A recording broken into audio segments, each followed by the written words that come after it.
वायरेयाणं नमो वज्रायाणं नमो लोहे भव्यसाहुरं। पंच परमेष्टि भगवान की, अनंत अनंत सिद्ध परमेष्टि भगवान की, आचार्य भगवान रवि सेन स्वामी की, श्री राम भगवान की, आचार्य भगवान विद्यासागर जी महाराज की, आचार्य भगवान विशुद्ध सागर जी महाराज की।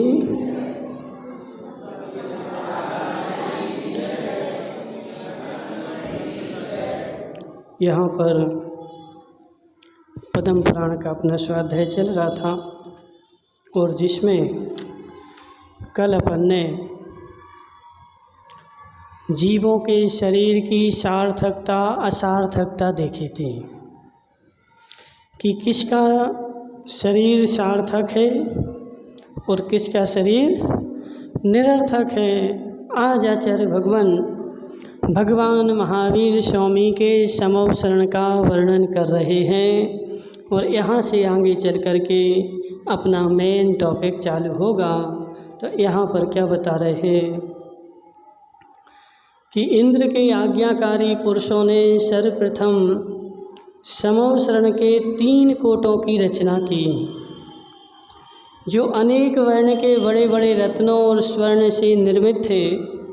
उन कोटों के चारों दिशाओं में 4 गोपुर द्वार थे, जो बहुत ही ऊंचे थे, बड़ी बड़ी बावड़ियों से सुशोभित थे और रत्नों की कांति रूपी पर्दा से आवृत थे। भगवान का जो समवसरण था उसकी चारों दिशाओं में 4 क्या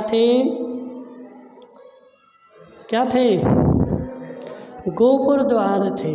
ठीक है, उन गोपुर द्वारों के इतने ऊंचे ऊंचे थे कि दूर से भी वो दिखते थे और बड़ी बड़ी बावड़ियाँ थीं। कहाँ पे?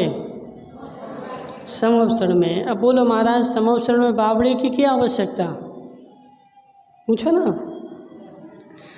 बावड़ी की समवसरण में क्या आवश्यकता? तो बावड़ी की समवसरण में आवश्यकता नहीं है, लेकिन भगवान का जो समवसरण बनाया जाता है वो सर्व प्रकार से सुंदर होना चाहिए। अब आजकल लोग अपने अपने घरों में बनवाते कि नहीं? क्या स्विमिंग पूल बनाते हैं, नहाने के लिए, तैरने के लिए घर के अंदर बना लेते, बहुत बड़े बगीचे लगा लेते। तो बगीचे की क्या आवश्यकता? क्या पेड़ में रहना है? नहीं रहना, लेकिन सुंदरता के लिए। ठीक है, गोपुरों का वह स्थान अष्टमंगल द्रव्यों से युक्त था तथा वचनों से अगोचर कोई अद्भुत शोभा धारण कर रहा था। उस समवसरण में स्फटिक की दीवारों से 12 कोठे बने हुए थे, जो प्रदक्षिणा रूप से स्थित थे। समवसरण में कैसे थे? कितने कोठे होते हैं? 12 होते हैं। अब उन 12 कोठों को बनाने के लिए क्या मटेरियल लिया जाता है? स्फटिक मणि के थे। अपन को तो इतनी सी मिल जाए तो अपन सौभाग्य मानते हैं, लेकिन भगवान के समवसरण में सारे कोठे, उनका विभाजन स्फटिक मणि का था और उस समवसरण की सारी दीवारें भी स्फटिक मणि की थी। उन कोठों में से प्रथम कोठे में गणधर मुनिराज सुशोभित होते थे। अब जो बाहर 12 कोठे हैं ना, अब 12 कोठों में कौन बैठेगा? बोलो। अब काका जी बोलेंगे हम बैठेंगे,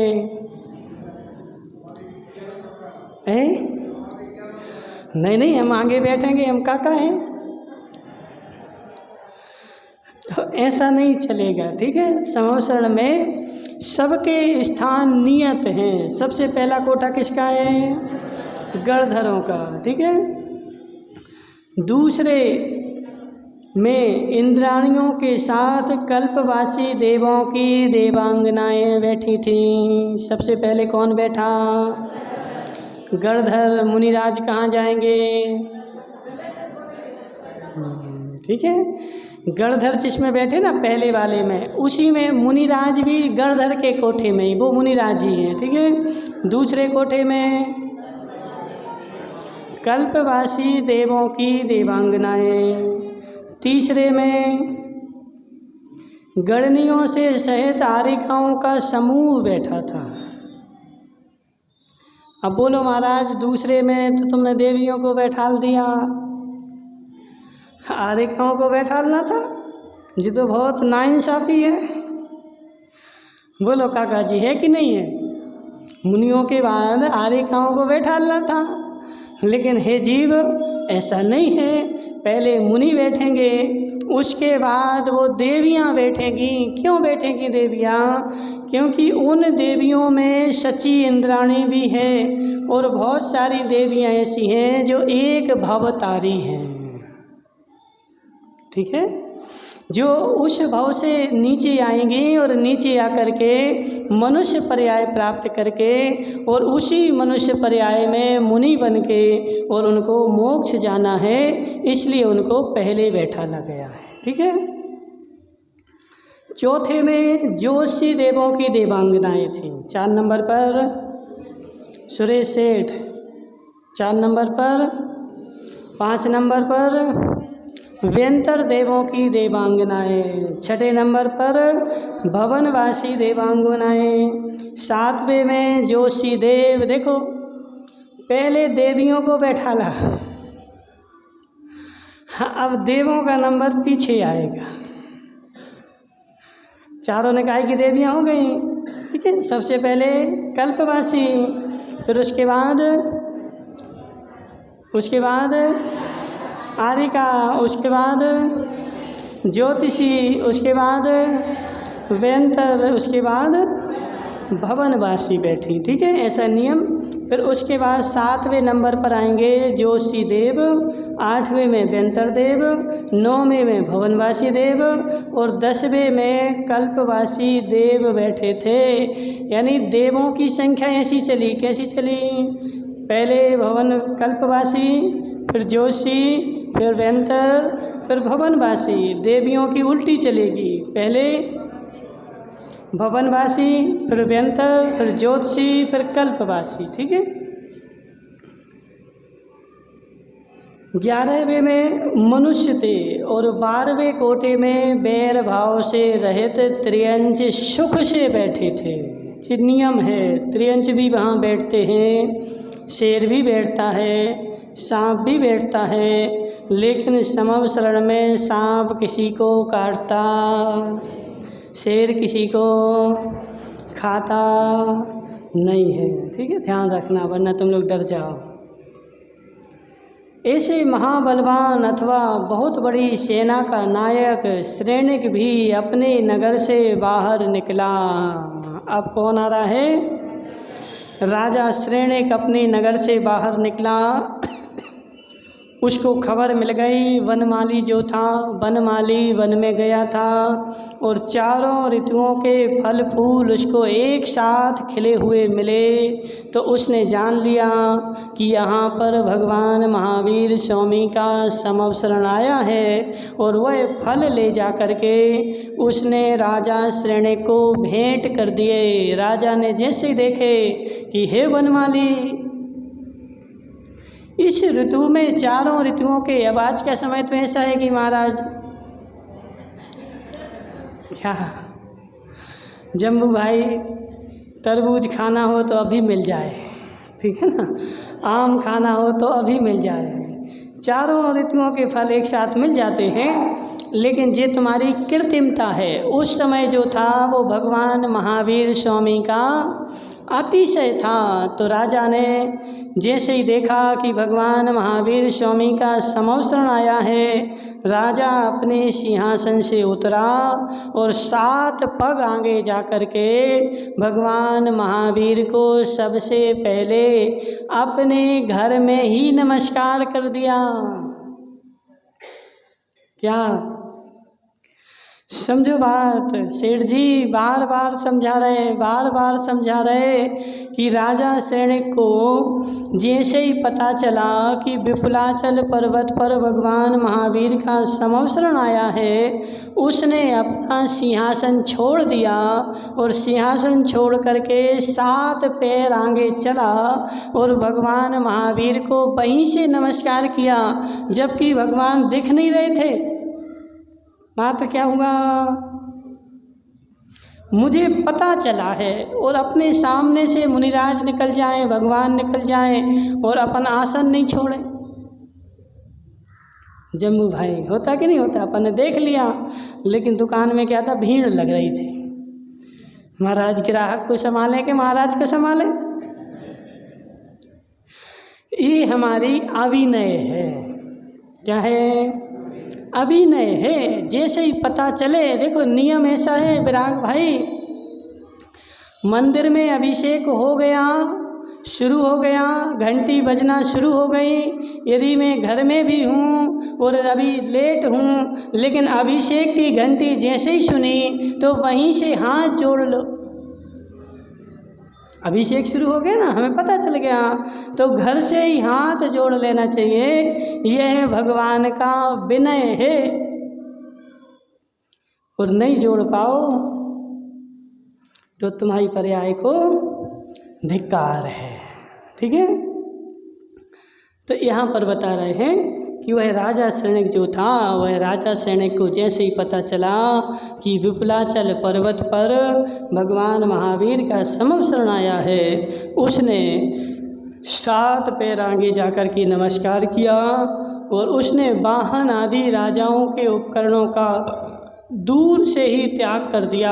जैसे ही वह भगवान महावीर के समवसरण में जा रहा था, तो घर से तो सब राजा वाहन, हाथी, घोड़ा, रथ सब लेके गया था, लेकिन बहुत दूर ही क्या कर दिया, उन वाहनों का त्याग कर दिया और त्याग करके पैदल चलने लगा। और अपन लोग क्या करते हैं, घर से गाड़ी से आए, कहाँ रखेंगे बताओ, कहाँ रखेंगे अर्पित भाई गाड़ी है? बिल्कुल मंदिर के सामने। कोई दूसरा निकल रहा हो, निकलने की रास्ता हो, तो उसको रास्ता नहीं बचे। जीव यह भी अंतराय कर्म के बंध का साधन है। यदि तू गाड़ी से आया है तो गाड़ी को ऐसी जगह लगा ताकि पीछे आने वालों को समस्या नहीं हो। अब जैसे जी माताएं हैं, अब पहले आई और दरवाजे पे बैठ गई, क्यों कि दूसरा आ ही नहीं पाए। अपन को पहले आए, लेकिन हमेशा देखो नियम रखना चाहिए। तुम लोगों से नहीं बोल रहे, कहीं भी अपन जाएं, कभी भी जाएं, तो ऐसा देखना चाहिए कि रास्ता छोड़ के बैठना है, रास्ते में नहीं बैठना। यदि रास्ते में बैठोगे तो रास्ते में बैठने वाले ही बनोगे। सतीश भाई, अपन को कहाँ बैठना है, जहाँ बैठने का स्थान है, ताकि पीछे आने वाले आदमी आसानी से आ सकें, आसानी से जा सकें। तो ऐसे राजा सैनिक ने क्या किया, वाहनों का दूर से ही त्याग कर दिया। फिर समवसरण में प्रवेश कर स्तुति पूर्वक जनेंद्र देव को नमस्कार कर, पहले नमस्कार किया और फिर अपने स्थान पर बैठ गया। दयालु, बारीसेन, अभय कुमार, विजय बहे और तथा अन्य राजकुमारों ने भी हाथ जोड़कर मस्तक से लगाए। ये कहाँ से आए थे, कहाँ से आए जी? अभय कुमार, बारीसेन, विजय बह कहाँ से आए? ये सब राजा सैनिक के पुत्र थे। ठीक है, और राजा सैनिक के साथ में ही आए थे। राजा सैनिक तो अभी एक फौ बाकी है, लेकिन अभय कुमार, बारीसेन ये तो सब मोक्ष चले गए। ठीक है, तो राजकुमारों ने भी स्तुति हाथ जोड़कर मस्तिष्क से लगाए और स्तुति पढ़कर भगवान को नमस्कार किया। तदनंतर बहुत भारी विनय को धारण करते हुए वे सब अपने योग्य स्थानों पर बैठ गए। यहाँ वहाँ नहीं बैठे, कहाँ बैठे? जहाँ जिसका स्थान था अपने अपने स्थानों पर सब बैठ गए। और बैठ करके तदनंतर बहुत भारी विनय को धारण करते हुए वे सब अपने योग्य स्थानों पर बैठ गए। और भगवान वर्धमान समवसरण में जिस अशोक वृक्ष के नीचे सिंहासन पर विराजमान थे उसकी शाखाएं बेडूर नीलमणि की थी। भगवान कहाँ बैठे थे? अशोक वृक्ष के नीचे। अशोक, ठीक है ना, प्रत्येक तीर्थंकर अशोक वृक्ष के नीचे ही बैठते हैं। अशोक कौन सा वृक्ष है? अशोक वृक्ष कौन सा है? अशोक नाम का कोई पर्टिकुलर वृक्ष नहीं है। भगवान जिस वृक्ष के नीचे बैठते हैं उसका नाम ही अशोक है। ठीक है, क्यों? क्योंकि वो सारे शोकों से रहित होते हैं, इसलिए कोई एक वृक्ष नहीं होते। सब तीर्थंकर के अलग अलग हो सकते, लेकिन उनका नाम अशोक ही होगा सबका। ठीक है, और वह अशोक जो वृक्ष था वह पृथ्वी का एक था, जल का एक था, अग्नि का एक था, वनस्पति का एक था। कौन सा था? पृथ्वी का एक था। ठीक है ना, और बेडूर मणि का था। बेडूर मणि पृथ्वी का एक है। ठीक है, उसकी शाखाएं कैसी थी?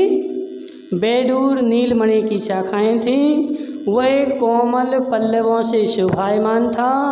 फूलों के गुच्छों की कांति से उसने समस्त दिशाएं व्याप्त कर दी थी। वह अत्यंत सुशोभित था और कल्प वृक्ष के समान रमणीक था। मनुष्यों के शोक को हरने वाला था। मनुष्यों के शोक को हरने वाला था, इसलिए अशोक था। उसके पत्ते हरे रंग वाले तथा सघन थे और वह नाना प्रकार के रत्नों से निर्मित पर्वत के समान जान पड़ता था। अब ये पृथ्वी का एक था, लेकिन विभिन्न प्रकार के रत्नों से बना था। ये पत्तों से नहीं बना था, वरना जम्बू भाई क्या करें, कल से पत्ते लेके जाए और भगवान के ऊपर डाले आए। वो काहे का था? बेडूर मणियाँ। देखिए, सब वो सब बनी हुई थी। सारी रचना किसकी थी? रत्नों की थी, स्फटिक की थी, बेडूर मणि की थी। सारी वो महंगे महंगे रत्नों से बनाई गई थी और कोमल स्पर्श से सहित थी और इंद्र के दिव्य वस्त्र से आच्छादित था और कोमल स्पर्श से मनोहारी था। इंद्र के सिर पर लगे हुए रत्नों की कांति के विस्तार को रोकने वाला था और 3 लोक की ईश्वरता के चिन्ह स्वरूप 3 छत्रों से सुशोभित था। वो छत्र कहाँ लगे थे? अशोक वृक्ष पर ही 3 छत्र भगवान को लग रहे थे। ऐसा यहाँ पर वर्णन किया। बोले शांतिनाथ भगवान की।